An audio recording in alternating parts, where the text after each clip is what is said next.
369장 찬양하겠습니다.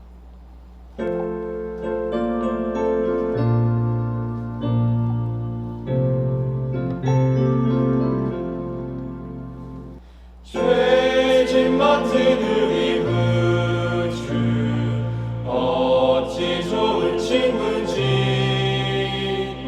걱정 근심 무거운지 우리 주께 맡기세. 주께 고함 없는 고로 복을 받지 못하네. 사람들이 어찌하여 하늘 주를 모를까. 시험 걱정 모든 괴로움 없는 사람 누군가. 부질없이 낙심 말고 기도드려 아뢰세. 이런 진실하신 친구 찾아볼 수 있을까. 우리 약함하시오니 어찌 아니하릴까. 근심 걱정 무거운지 아니 진짜 누군가. 피난처는 우리 예수 주께 기도드리세. 세상 친구 멸시하고 너를 조롱하여도 예수 품에 안기어서 참된 위로 받겠네. 아멘.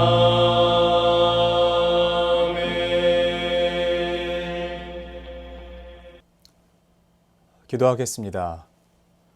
거룩하신 하나님, 오늘도 우리에게 새 하루를 하나님의 은혜의 선물로 허락하심에 감사드립니다. 우리가 하나님께서 주시는 이 은혜로 말미암아 오늘 하루를 살아가기를 결정합니다. 내 뜻과 내 의가 아니라 하나님의 방식과 주의 법칙을 통과시켜 예수 그리스도인의 합당한 삶을 살아갈 수 있도록 도와주시옵소서. 주님, 우리의 행실과 우리의 착함으로 말미암아 이 세상이 예수 그리스도를 평가하고 교회를 평가하는 줄을 압니다.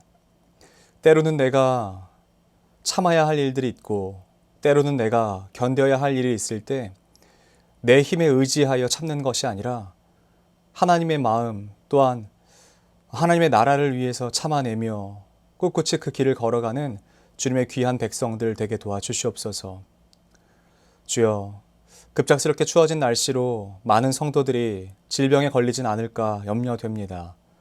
하나님께서 주의 날개 그늘 밑에 보호하여 주셔서 한 영혼도 다치거나 아프지 않도록, 또한 특별히 유행 중인 독감으로 어려움을 겪지 않도록 주님께서 함께하여 주시옵소서.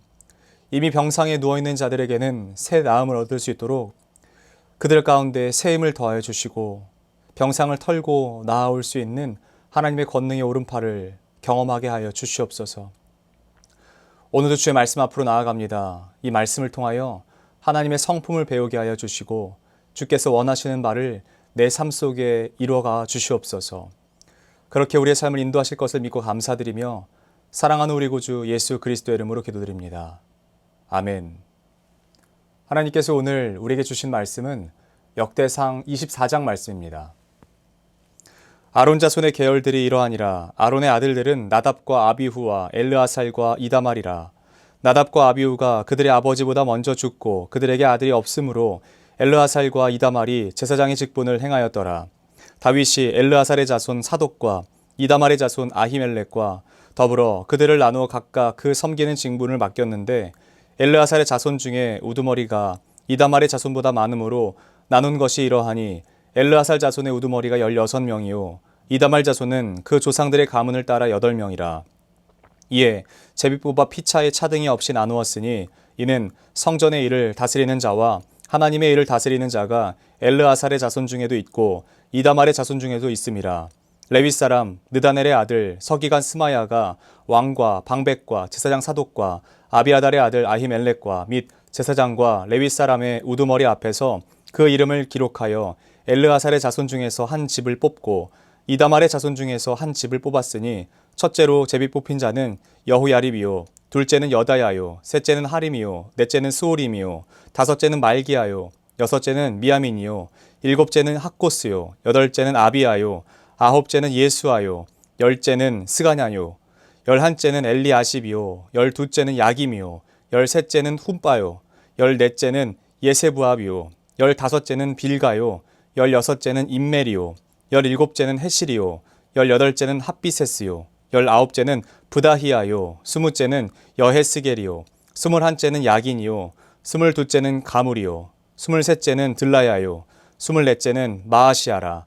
이와 같은 직무에 따라 여호와의 성전에 들어가서 그의 아버지 아론을 도왔으니 이는 이스라엘 하나님 여호와께서 명하신 규례더라.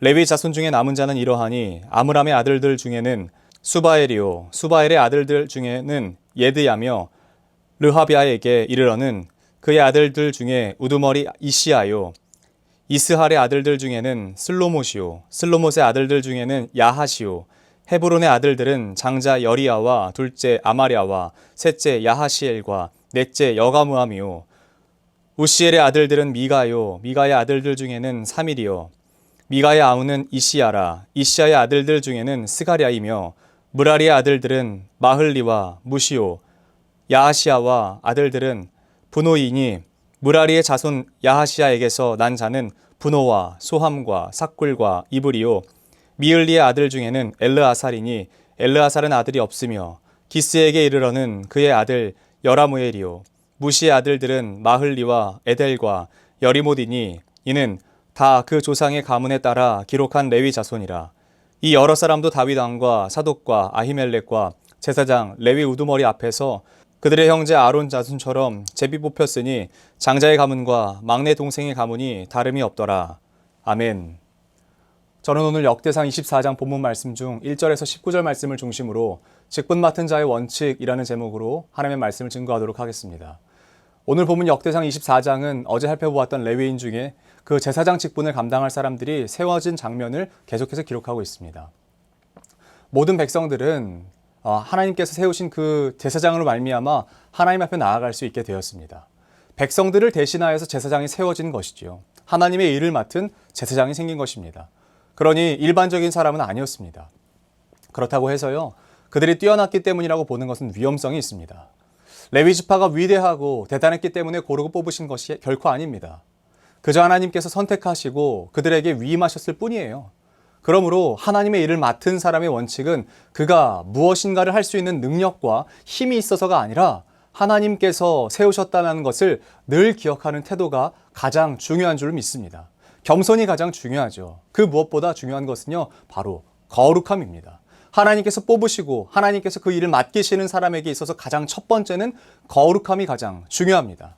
오늘은 그 거룩에 대해서 역대상 기자는 굳이 기록하지 않아도 될 만한 일을 기록하고 있음으로 말미암아 거룩이 얼마나 하나님께서 하나님의 일을 맡은 자에게 요구하시는 바인지를 우리가 다시 한 번 더 깨달을 수 있습니다.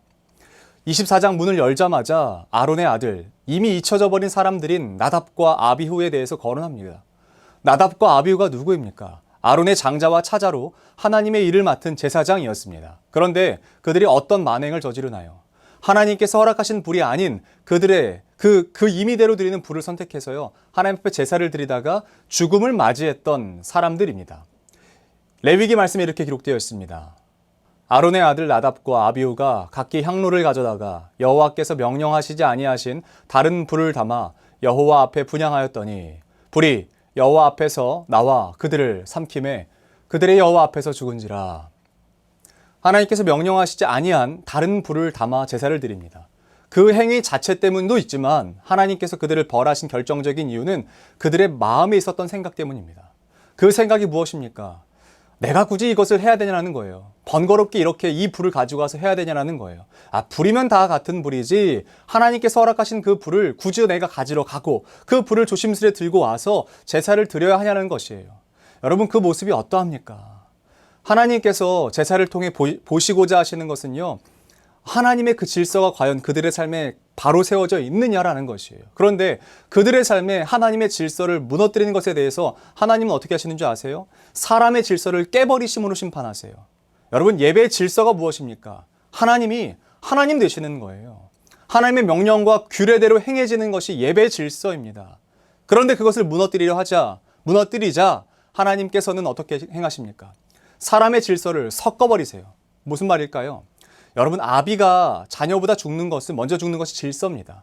아버지가 자녀보다 먼저 죽는 것이 질서예요. 그런데 자녀가 아버지보다 먼저 죽습니다. 그 질서가 바뀝니다. 그런데 이 사건에 대해서 모세는 정확하게 이렇게 말하면서 진단하는 것이에요. 레위기 10장 3절 말씀이 이렇게 기록되어 있습니다. 모세가 아론에게 이르되 이는 여호와의 말씀이라 이르시기를 나는 나를 가까이 하는 자 중에서 내 거룩함을 나타내겠고 온 백성 앞에서 내 영광을 나타내리라 하셨느니라. 아론이 잠잠하니. 하나님을 가까이 하는 자, 즉 제사장들에게 하나님의 거룩하심을 나타내시겠다라고 말씀하십니다. 이것이 바로 하나님의 거룩하심, 질서였어요. 질서를 지키는 것, 그리고 하나님을 하나님 되게 하는 것.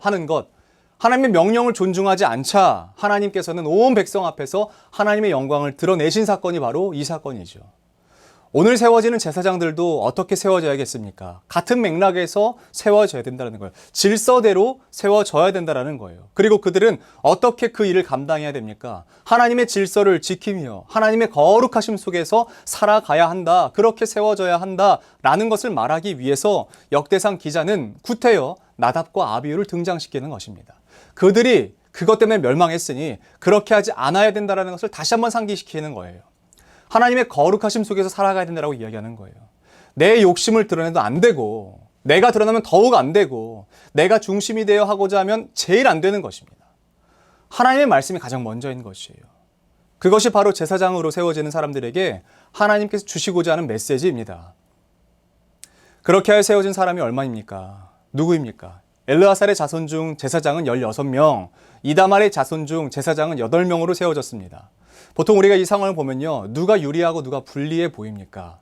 사실 이 질문이 무의미한 것처럼 보이지만 어떤 사람들, 대부분의 사람들 머릿속에는 아마 그런 계산을 하실 겁니다. 아, 엘르아살이 훨씬 많네? 엘르아살이 훨씬 좋겠다. 이다말은 좀 불리하겠다라고 얘기합니다. 왜냐하면 기득이라고 생각하기 때문에 그래요. 그래서 공평하게 하는 것이 무엇이라고 생각하는 줄 아세요? 어떻게 해야 공평한 걸까요? 이 상황 속에서. 엘르아살은 16명, 이다말의 자손은 8명이 있어요. 이 상황에서 어떻게 하는 것이 성경적인 공평한 방법이겠습니까? 때로는 공평의 의미를 잘 모르는 채 말하는 것 같습니다. 여러분, 공평하다는 것은 무엇일까요? 다시 한번 이다말의 자손은 8명이고요. 엘르아살의 자손은 16명이에요. 그러니까 엘르아살의 자손을 8을 제하여 8대 8, 8대 8로 맞추는 것이 공평한 것이죠. 여러분, 근데 그것은 공평은 아닙니다. 특별히 하나님의 공평은 더욱 아닙니다. 평등할 수는 있습니다. 이것은 평등은 될 수 있어요. 그러나 공평할 수 있는 것은 아니에요. 차별이 없이, 제하여지는 사람이 없이 하는 것이 하나님의 공평이에요. 만약에 이 8을 제하고 8대 8로 만약 했다면요, 나머지 8은요, 손해를 봐야 되는 것이에요. 이것은요, 부득이한 손해가 발생하는 것입니다. 제하여지는 사람들이 생기는 것이에요. 하나님의 공평은 결코 그런 것이 아닙니다. 엘르아살의 자손 중 제사장 16에게 차별이 없이 대하는 것이에요. 만약 8에 맞추면 공평한 것이 아니라고요. 차별이 생긴다라는 것이에요. 그래서 하나님께서는 하나님의 공평으로 엘르아살의 자손 16명 그대로, 이다말의 자손 8명 그대로 모두를 차등 없이 세우셨습니다. 이 단어가 너무 좋아요. 차등 없이. 그들을 공평하게 세우신 하나님은 차등이 없이, 차별이 없이 세우셨으며 이전 나답과 아비후에게 하셨던 것과 동일한 잣대와 기준을 제시하셨습니다. 지금 제사장이 세워짐에 있어서 가장 중요한 것은 몇 명이 세워지냐가 중요한 게 아니에요. 반차대로 세워지는 것도 아닙니다. 그들이 제사장으로 지켜야 되는 본질이 가장 중요한 거예요. 본질. 그것이 뭡니까? 다시 한번 말씀드리지만 질서대로 거룩하게 살아가는 것입니다. 먼저, 그리고 혹은 나중이라고 하는 순서가 중요한 게 아니라고요. 하나님의 거룩하심이 드러나는 삶을 살아가는 그 사실, 그것을 기억하는 것이 중요한 것입니다. 그리하여서 그들의 거룩한 삶을 통하여 모든 백성에게 하나님의 영광이 흘러가게 하는 삶을 살아가야 된다는 거예요. 이게 바로 제사장이 감당해야 될 몫이고 그들이 살아내야 될 직분의 가장 중요한 모습인 것입니다. 직분 맡은 자의 태도인 것이에요. 예수 그리스도의 나심과 죽으심, 부활과 승천 이후 이제는 만인 제사장이라고 말합니다. 모든 사람이 제사장이라고 말합니다. 그렇다면 여러분 다시 한번 생각해 보십시오. 오늘 우리에게 요구되는 것이 무엇입니까? 오늘 우리에게 제사장이 세워질 때, 반차대로 세워질 때 그들에게 제시하셨던 기준과 오늘 우리에게 적용하시는 것도 동일한 거예요. 거룩함과 질서입니다. 내 삶에 하나님의 질서가 무너진 영역은 없습니까? 하나님이 하나님보다 혹은 하나님 되심보다 우리의 삶에 더 높아진 것은 없습니까? 하나님께서 분명히 명하시고 의도하시며 계획하시고 말씀하신 바가 있는데 내가 귀찮다는 이유로 행하지 않는 일이 있다거나 내 마음대로 그 뜻을 변질시키고 변형시켜서 행하고 있는 것은 없습니까? 마치 나답과 아비후처럼 굳이 내가 그것을 해야 되는가? 내가 귀찮게 그것까지 해야 되는가? 구태여 내가 이 일을 해야 되는가? 여러분, 이 안에는 무엇이 숨겨져 있는지 아십니까? 하나님이 뭔데? 라는 교만이 숨겨져 있는 것이에요. 그러므로 반대로 그 명령을 지킨다라는 것은요, 하나님의 하나님 되심을 인정하는 것입니다. 여러분, 하나님의 하나님 되심을 인정한다라는 게 아주 거룩하고 고상한 데서만 이루어지는 것이 아니에요. 우리 일상 가운데 하나님의 아주 그냥 작은 것 같은 명령들을 지켜나갈 때 하나님의 하나님 되심이 인정되는 것입니다. 내가 먼저 하나님의 하나님 되심을 인정합시다. 우리의 삶이 혹시라도 나답과 아비후처럼 돌이켜 있다면 여러분 속히 다시 한번 본질로 돌아갑시다. 하나님 앞에서 질서를 지켜내십시다. 그리하여서 우리의 삶을 통하여 하나님의 거룩이 나타나고 하나님의 영광이 우리의 교회 공동체뿐만 아니라 이 세상에 하나님을 모르는 사람들에게까지 흘러가는 그런 귀한 통로가 되시기를, 거룩한 삶을 살아내는 우리가 되시기를 예수 그리스도 이름으로 축복합니다. 거룩하시고 존귀하신 하나님, 하나님께서 제사장들을 세우실 때 그들의 삶에 요구하시고 요청하시며 바라셨던 것은 대단하고 엄청난 것이 아니라 그저 그 앞에서 하나님의 명령 앞에 순복하고 거룩하게 살아가게 하신 것을 우리가 다시 한 번 더 말씀을 통해서 배웠습니다. 주님, 우리가 하나님의 하나님 되심을 인정하는 사람들이 되게 도와주시옵소서. 그 어떤 것에 집중하기보다 하나님의 하나님 되심, 주의 주 되심에 집중하며 주를 높여드리며 나아가는 주의 거룩한 백성들 되게 도와주시옵소서. 우리 이어서 주님께서 가르치신 기도로 오늘 예배를 마치도록 하겠습니다. 하늘에 계신 우리 아버지, 아버지의 이름을 거룩하게 하시며 아버지의 나라가 오게 하시며 아버지의 뜻이 하늘에서와 같이 땅에서도 이루어지게 하소서. 오늘 우리에게 일용할 양식을 주시고 우리가 우리에게 잘못한 사람을 용서해 준 것 같이 우리 죄를 용서하여 주시고 우리를 시험에 빠지지 않게 하시고 악에서 구하소서. 나라와 권능과 영광이 영원히 아버지의 것입니다. 아멘.